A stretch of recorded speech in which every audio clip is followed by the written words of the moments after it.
चौथे साल में रूस यूक्रेन जंग बेहद विनाशक हो गई है। राष्ट्रपति ज़ेलेंस्की 20 जनवरी 2025 से हाथ पैर मार रहे हैं कि किसी तरह से अमेरिका यूरोप के साथ मिलकर पुतिन के रूस को सबक सिखा दे। लेकिन इस वक्त जो हालात चल रहे हैं वो ज़ेलेंस्की के यूक्रेन के लिए डबल मौत साबित हो रहे हैं। हम आपको दिखाने जा रहे हैं कि कैसे रूस की सेना यूक्रेन के लगभग 50% इलाके तक अपनी पहुंच और पकड़ बना चुकी है। हम आपको ये भी दिखाएंगे कि राष्ट्रपति ट्रंप ने क्यों ज़ेलेंस्की से 15 घंटे पहले कह दिया है कि यूक्रेन पर बहुत बड़ी मुसीबत आने वाली है।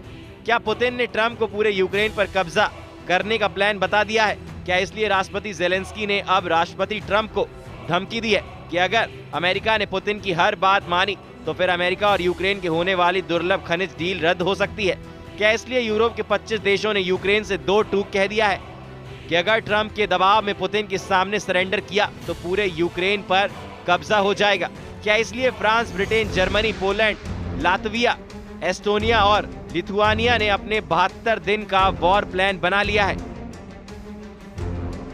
यूक्रेन पर पिछले 12 घंटे में हुए खूनी हमलों ने ज़ेलेंस्की की चीखें निकाल दी हैं। दूसरी तरफ यूरोप और नेटो के हजारों सैनिकों ने रूस से सटे बॉर्डर पर हजारों की संख्या में स्पेशल फोर्स, टैंक, तोप और लड़ाकू विमानों को जंग के मैदान में झोंकना शुरू कर दिया है। अब तस्वीरों को देखिए और अंदाजा लगाइए कि अगर यूक्रेन के साथ साथ नेटो और यूरोप की सेना रूस पर हमला कर देती है, जिसकी संभावना काफी ज्यादा हो चुकी है, तो फिर युद्ध कितना विनाशक हो जाएगा। लगभग 2000 किलोमीटर में रूसी सेना को नेटो और यूरोप के कम से कम 6 देशों से सीधी जंग करनी पड़ेगी। यही वजह है कि अब रूस ने सीज फायर की आड़ में यूक्रेन के पूर्वी और दक्षिणी इलाकों पर बेइंतहा हमला शुरू कर दिया है। खास तौर से खार्किव में तो चीथड़े उड़ाकर रख दिए हैं। यूक्रेनी सैन्य ठिकाने तबाह हो चुके हैं। बड़ी इमारतें धू-धू करके जल रही हैं। जरा देखिए रूस ने 172 घंटे में ही पूर्वी और दक्षिणी यूक्रेन को कैसे भस्म कर डाला है। पुतिन के रूस ने जिस तरह के हमले यूक्रेन पर 170 घंटे या कहें एक हफ्ते में ज्यादा वक्त में किए हैं, उसने राष्ट्रपति ट्रंप और नेटो चीफ मार्क रूटे के होश उड़ा दिए हैं।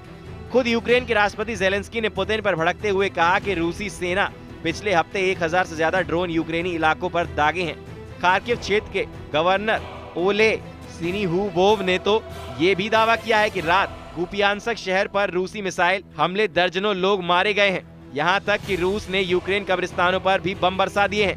वहीं रूसी रक्षा मंत्रालय का दावा है कि उसके एयर डिफेंस सिस्टम ने रात भर में 66 यूक्रेनी ड्रोन नष्ट कर दिए हैं, जिसमें से लगभग सभी को ब्रांसक और कलुगा क्षेत्र में गिराया गया है। रूसी रक्षा मंत्रालय का ये भी दावा है कि पूर्वी डोनेट्स्क क्षेत्र में जापोरिजिया गांव को आजाद करा लिया गया है। इसके अलावा यूक्रेन के मध्य निप्रोपेट्रोवस्क क्षेत्र पर रूस का पूरी तरह से कंट्रोल हो चुका है। यूक्रेन के राष्ट्रपति व्लादिमीर ज़ेलेंस्की ने कहा है कि पिछले 24 घंटों में ही पोल्टावा क्षेत्र में रूसी ड्रोन हमला हुआ है। खेरसोन पर तोपखाने का हमला हुआ है, जिससे शहर के बिजली सप्लाई को नुकसान हुआ है। खार्किव शहर पर रूसी हमलों ने तबाही मचाई है। ये सब बताता है कि रूस बातचीत को बाधित करेगा और ऐसा करना जारी रखेगा। इधर दूसरी तरफ रूस पिछले 7 दिनों से अपने फाइटर जेट सुखोई और मिग सिराज के विमानों से यूक्रेन पर अंधाधुंध हमले कर रहा है। पिछले 7 दिनों के अंदर ही रूस ने मिसाइलों से अंधाधुंध हमले करके ट्रंप के उस भरोसे को भी तोड़ दिया है जो पुतिन ने 90 मिनट की फोन वार्ता के दौरान ट्रंप से किया था। हालात ये है कि ट्रंप न चाहते हुए भी पुतिन के हर हमले पर आंखें मूंद रहे हैं। अब हताश और बेबस ट्रंप का इसी से अंदाजा लगा सकते हैं कि ट्रंप ने पुतिन के रूस पर 10 घंटे के अंदर ऐसे 2 बयान दिए हैं जिसने ज़ेलेंस्की के होश फख्ता कर दिए हैं। जरा देखिए।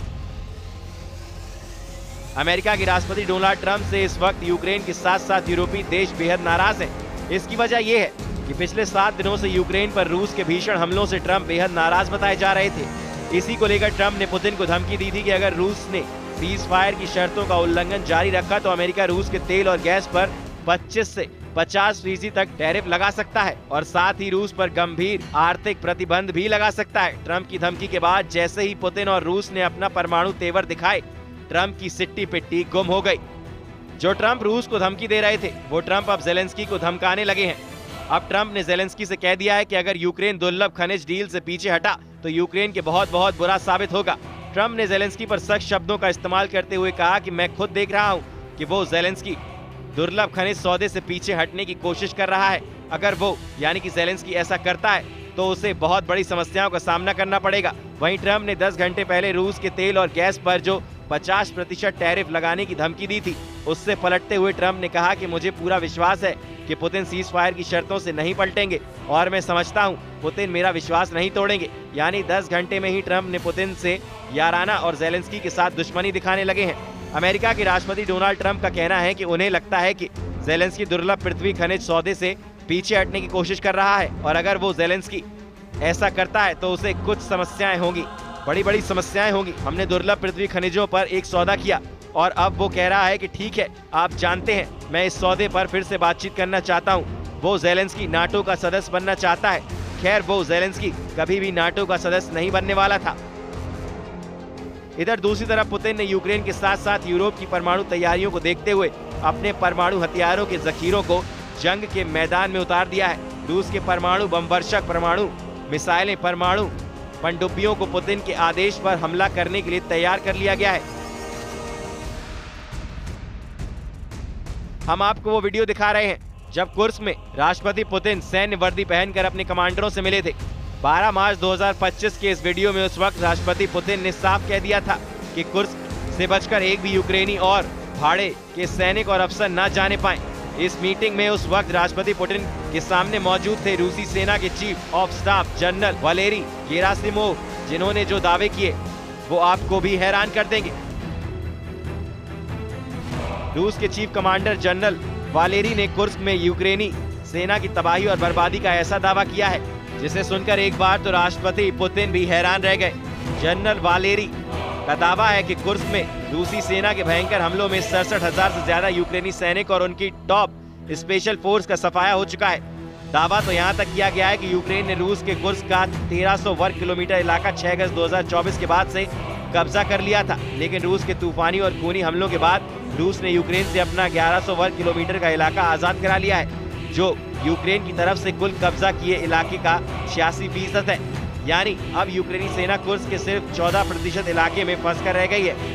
रूसी सेना के चीफ कमांडर जनरल वालेरी का ये भी दावा है कि कुर्स्क में लगभग 50,000 यूक्रेनी सैनिकों को रूसी सेना ने घेर लिया है। यहाँ तक कि यूक्रेन की कुर्स्क में मदद कर रहे नेटो देशों के 30 बड़े अफसरों को भी रूसी सेना ने चारों तरफ से घेर लिया है। यानी रूसी सेना के हाथों इनकी मौत तय है अगर इन्होंने सरेंडर नहीं किया। रूसी जनरल स्टाफ के प्रमुख वालेरी कह रहे हैं कि comrade supreme commander in chief उत्तरी समूह की सेना की इकाइयां कुर्स्क क्षेत्र में दुश्मन को नष्ट करने के लिए अभियान जारी रखती हैं। कुल मिलाकर आक्रामक अभियानों के दौरान 1100 वर्ग किलोमीटर से अधिक क्षेत्र को मुक्त कराया गया है, जो कि दुश्मन द्वारा पहले से कब्जा किए गए क्षेत्र का 66% से अधिक है। कुर्स्क दिशा में सैन्य अभियानों के दौरान दुश्मन ने 67,000 से अधिक सैनिकों को खो दिया है। ये यूक्रेन की सशस्त्र सेनाओं की सबसे अच्छी तरह से प्रशिक्षित और अत्यधिक प्रेरित इकाइयां हैं और विदेशी भाड़े के सैनिकों की संरचनाएं भी हैं। पुतिन और अन्य ब्रीफिंग प्रतिभागी सुन रहे हैं। इधर अमेरिका के विशेष दूत स्टीव विटकॉफ को लगता है कि पुतिन 30 दिन के युद्ध विराम का प्रस्ताव मान सकते हैं, लेकिन दिक्कत यह है कि अमेरिका के विशेष दूत स्टीव विटकॉफ के मुंह से पुतिन की तारीफ सुनकर यूक्रेन और यूरोप के नेताओं को मिर्ची लग गई है। सभी को लग रहा है कि वार्ता पुतिन के एजेंडा के हिसाब से हो रही है। साथ ही ज़ेलेंस्की ये भी आरोप लगा रहे हैं कि पुतिन वार्ता के साथ साथ यूक्रेन के नए इलाकों पर हमले तेज कर रहे हैं, जो बर्दाश्त नहीं किए जाएंगे। इधर रूसी सरकारी मीडिया के मुताबिक मॉस्को डेलीगेशन ने रियायत में ऐसा बयान दिया था जो साबित करता है कि रूस किसी के दबाव में आने वाला नहीं है। क्रेमलिन के प्रवक्ता दिमित्री पेस्कोव ने 2 टूक कहा है, जल्द समाधान की उम्मीदों को कम करके आंका जाएगा। बातचीत अभी शुरू हुई है और कठिन वार्ता और शांति के लिए लंबा सफर तय करना होगा। क्रेमलिन के प्रवक्ता दिमित्री पेस्कोव ने रूसी सरकारी टीवी से कहा, जल्द चमत्कार की उम्मीद बिल्कुल न करें। उधर ब्लूमबर्ग ने सऊदी अरब के रियाद में चल रही शांति वार्ता पर छापी अपनी रिपोर्ट में दावा किया है कि ट्रंप चाहते हैं कि दोनों देशों के बीच ईस्टर से पहले यानी 20 अप्रैल तक वॉर रुक जाए, लेकिन 23 मार्च को यही रूस ने यूक्रेन पर 147 स्ट्राइक ड्रोन से हमला कर दिया, जिसमें 7 लोगों की मौत हो गई। ऐसे में सबसे बड़ा सवाल खड़ा होता है कि ट्रंप किस बिना पर अगले 25 दिन में 4 साल से जारी जंग को रोक देंगे। इस वक्त रूसी सेना यूक्रेन के इलाकों पर इतनी तेजी से घातक और बड़े हमले कर रही है जितने इससे पहले कभी नहीं हुए। रूसी टैंक, तोप, मिसाइलें, आत्मघाती ड्रोन और पैदल सेना ने यूक्रेन के पूर्वी, दक्षिणी और उत्तरी इलाके में भयंकर हमले शुरू कर दिए हैं। हैरानी की बात तो ये है कि ये रूसी हमले उस वक्त हो रहे हैं जब राष्ट्रपति ट्रंप के विशेष दूत स्टीव विटकॉफ राष्ट्रपति पुतिन से मिल चुके हैं और ट्रंप के विशेष दूत स्टीव विटकॉफ ने दावा किया है कि पुतिन युद्ध रोकने के लिए तैयार हैं, जबकि इन दावों के ठीक उल्ट राष्ट्रपति पुतिन अपनी सेना को ऑर्डर दे चुके हैं कि कुर्स्क के बाद अब यूक्रेन के सूमे पर पूरी तरह से कब्जा कर लो। खुद राष्ट्रपति ज़ेलेंस्की ने खुलासा करते हुए दावा किया है कि पुतिन किसी भी कीमत पर युद्ध नहीं रोकना चाहते हैं और वो यूक्रेन के बहुत बड़े इलाके पर कब्जा करने में जुटे हैं। यूक्रेन के राष्ट्रपति ज़ेलेंस्की ने 30 दिन के युद्ध विराम के बीच पुतिन के वार प्लान पर ऐसा खुलासा किया है जिसे जानकर राष्ट्रपति ट्रंप भी सन्न रह गए हैं। ज़ेलेंस्की ने साफ कहा है कि यूक्रेन के पूर्वी सूम के बड़े इलाके पर कब्जा करने के लिए पुतिन ने लाखों सैनिक भेज दिए हैं। ज़ेलेंस्की ने दावा करते हुए कहा है कि पुतिन युद्ध विराम नहीं बल्कि भीषण युद्ध यूक्रेन के साथ करने जा रहे हैं। कुछ खबरों में यहाँ तक दावा किया गया है कि रूस के 1.5 लाख सैनिक हैं जो यूक्रेन के सूमी बॉर्डर के पास जमा हो चुके हैं और किसी भी वक्त रूस की पैदल सेना, टैंक और तोप ब्रिगेड यूक्रेन के सूमे पर कब्जा कर सकती है। ज़ेलेंस्की ने यहाँ तक दावा किया है कि रूसी सेना ने कुर्स्क इलाके में भयंकर तबाही मचाई है और इस वक्त यूक्रेन के हजारों सैनिक बहुत कठिन परिस्थितियों से गुजर रहे हैं। ज़ेलेंस्की ने अमेरिका और यूरोपीय देशों से अपील करते हुए कहा है कि अगर पुतिन को हमला करने से नहीं रोका गया तो फिर 30 दिन के युद्ध विराम पर पानी फिर जाएगा। हालांकि राष्ट्रपति ट्रंप को लगता है कि पुतिन और उनके बीच वार्ता से युद्ध रुक सकता है। अब ऐसे हालात में बिल्कुल साफ है कि पुतिन ना तो यूक्रेन पर हमला रोकेंगे ना ही ट्रंप की बातों को मानेंगे। अब देखना होगा कि यूरोपीय देश रूस के खिलाफ कब खुली जंग शुरू करते हैं।